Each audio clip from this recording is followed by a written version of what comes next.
तो hello students, देखते हैं जेईई एडवांस का 2023 का सवाल। हम लोग ये पेपर 2 का रोटेशन से क्वेश्चन है, मल्टीपल चॉइस का क्वेश्चन है, एक से ज्यादा करेक्ट है। तो मॉडरेट है क्वेश्चन, डिफिकल्ट तो नहीं, मॉडरेट वैल्यू हम इसको कह सकते हैं। तो मॉडरेट क्वेश्चन है हमारा एक, तो ये तो मॉडरेट आप कह सकते हो इसको।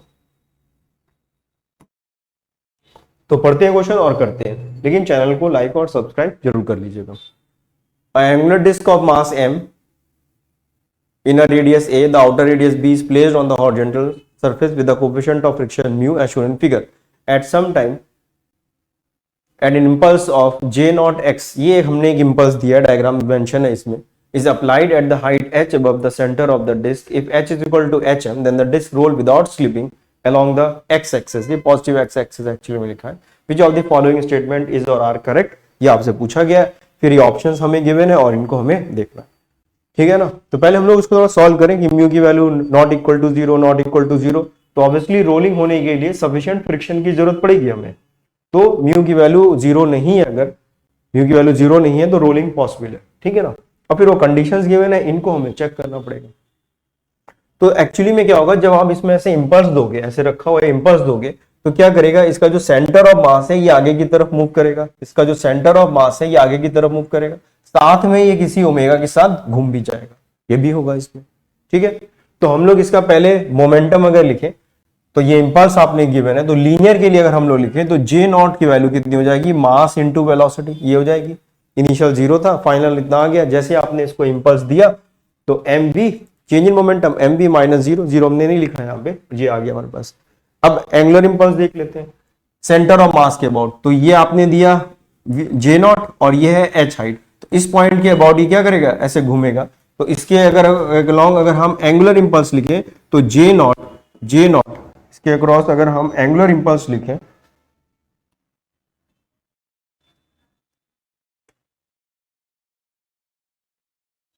तो इसके अक्रॉस सेंटर ऑफ मास के अबाउट अगर हम एंगुलर इंपल्स लिखें तो वैल्यू कितनी आ जाएगी, J not multiplied by H equal to I omega.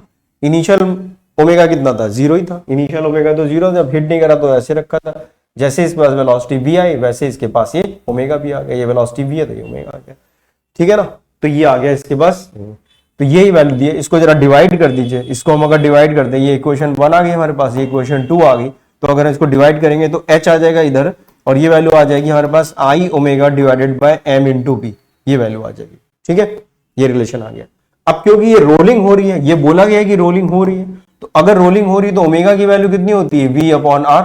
Are जो है रेडियस है, सेंटर ऑफ मास, रेडियस कौन सा है, जो पॉइंट ऑफ कांटेक्ट है और जो सेंटर है उनके बीच की जो दूरी है वो रेडियस के बराबर है, और इस केस में रेडियस की वैल्यू कितनी है, फिर b के बराबर है। देखिए, तो ओमेगा की जगह हम लोग क्या लिख सकते हैं, v by r, v equal to r omega. This is a condition for rolling, rolling की ये कंडीशन हमें पता है।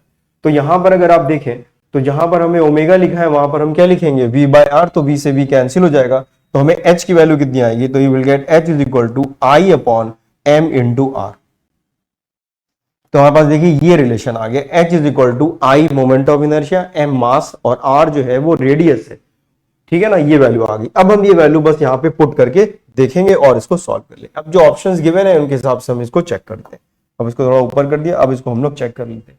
तो ये इसको जीरो नहीं दिया, a की वैल्यू जीरो है, a की वैल्यू जीरो होने का मतलब है ये बीच में गैप नहीं है, यानी ये पूरा ही डिस्क है, ये पूरा जो है फिल है। a की वैल्यू जीरो होने का मतलब है ये पूरा एक फ्लैट है, तो डिस्क की तरह ये ट्रीट हो रहा है। तो डिस्क के लिए मोमेंट ऑफ इनर्शिया कितना होता है, 1/2 mr स्क्वायर।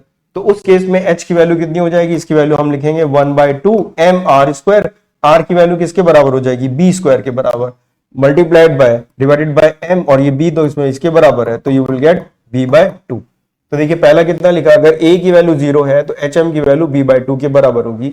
और फ्रिक्शन ऑब्वियसली जो है होना चाहिए, अगर फ्रिक्शन नहीं होगा तो ये क्या करेगा, घूम नहीं पाएगा, टॉर्क नहीं मिलेगा। तो ये ऑप्शन हमारा सही हो गया।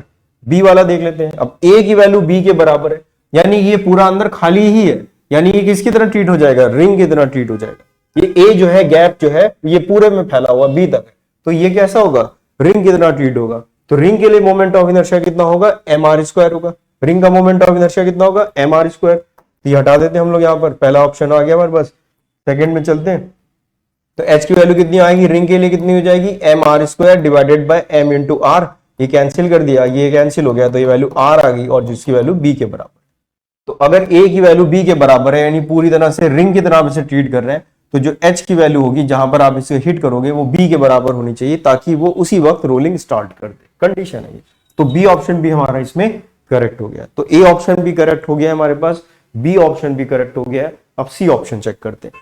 For h is equal to H M the initial angular velocity does not depends upon the inner radius A. वो कह रहे हैं कि जो इनिशियल एंगुलर वेलोसिटी है वो ए पे डिपेंड नहीं कर रही। तो जरा ये देखते हैं कैसे डिपेंड नहीं कर रही। तो हमें देखिए पता है इनिशियल वेलोसिटी कौन सी है। इनिशियल वेलोसिटी देखिए ये लिखी हुई है, ये इनिशियल मोमेंट इंपल्स है, लीनियर इंपल्स है, मास, और ये इनिशियल वेलोसिटी है। इसके बाद इसकी वेलोसिटी चेंज हो सकती है, ठीक है ना। तो ये इसकी इनिशियल वेलोसिटी है। तो ओमेगा की वैल्यू हमारे पास जो एंगुलर वेलोसिटी पूछी, ओमेगा इज इक्वल टू कितना होगा, v बाय आर। और v की जगह हम लोग क्या लिख सकते हैं, v की जगह लिख सकते हैं जे नॉट बाय एम। तो ये लिख दिया आपने जे नॉट बाय एम, और r कितना है, r क्या, r तो ये रेडियस किसके बराबर है, b के बराबर है। तो जो ओमेगा की वैल्यू आ रही है initially that is j naught upon m into b. तो ये b पे देखिए डिपेंड कर रहा है, ओमेगा a पे डिपेंड नहीं कर रहा है। तो does not depends on the inner radius a। तो ये ऑप्शन भी हमारा क्या हो गया, सही हो गया। तो हमारे पास सी ऑप्शन भी करेक्ट आ गया। ए सही हो गया, बी सही हो गया, सी सही हो गया। अब आखिरी वाला और देख लेते हैं। If mu equal to 0, mu की वैल्यू 0 है यानी फ्रिक्शन ही नहीं है। जब फ्रिक्शन ही नहीं है तो इसको घुमा कोई नहीं पाएगा, फ्रिक्शन अगर नहीं तो घूमेगा कैसे। तो h इज इक्वल टू, तो देखिए लास्ट वाला ऑप्शन देखते हैं। तो म्यू की वैल्यू 0 है और h की वैल्यू भी 0 है, यानी कि हमने एग्जैक्टली इसको सेंटर ऑफ मास पे ही हिट किया। यहां से ही हाँ हिट करो, ऐसे ही हिट करो, सीधे ऐसे हिट कर रहा हूं सेंटर ऑफ मास पे। तो सेंटर ऑफ मास के बाद तो इसका कोई टॉर्क ही नहीं आएगा, ठीक है ना, कोई एंगुलर मोमेंटम ही नहीं आएगा, तो वो सब हट गया। तो the wheel will slide without rolling. तो व्हील जो है केवल सेंटर ऑफ मास के बाद आपने वेलोसिटी दी है तो केवल ये स्लाइड करता हुआ ट्रांसलेशन मोशन करेगा, लेकिन उसके अबाउट ये घूमेगा नहीं। तो डी ऑप्शन भी हमारा क्या है, करेक्ट है। लीनियर मोशन करेगा, जैसे वाली कोई ऐसी बॉल रखी हुई है और फ्रिक्शन नहीं है, फ्रिक्शन नहीं है, तो यहां से तो कोई आपको टॉर्क मिलने वाला नहीं है। आपने जैसे इसके अलोंग ऐसे वेलोसिटी दी तो ये ऐसे ही आगे की तरफ मूव करता हुआ चला जाएगा, ये घूम नहीं पाएगा। घूमने के लिए कोई भी चीज इसके पास नहीं है, घुमाने के लिए आपने दी है। तो ये ऑप्शन भी सही है। तो इसमें ए बी सी डी चारों ऑप्शंस जो है हमारे करेक्ट हो जाते हैं।